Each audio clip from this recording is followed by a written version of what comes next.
This was insane. I had such an amazing time. সাকিবের মতো নায়ক বলিউডে থাকা উচিত ছিল। সাকিব এতদিন অযত্নে ছিল। দর্শক, এমন কথা কে বললেন এবং কেন?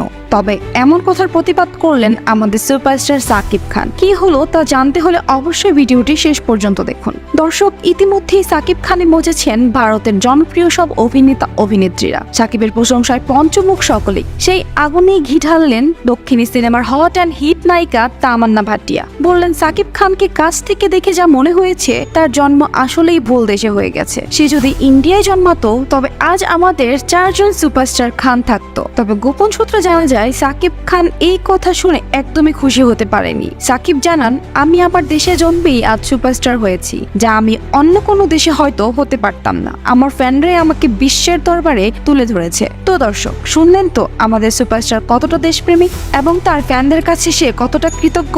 আপনিও জানান আপনার মতামত। আর সাকিবের সকল নিউজ সবার আগে পেতে এক্ষুনি আমাদের চ্যানেলটি সাবস্ক্রাইব করে ফেলুন।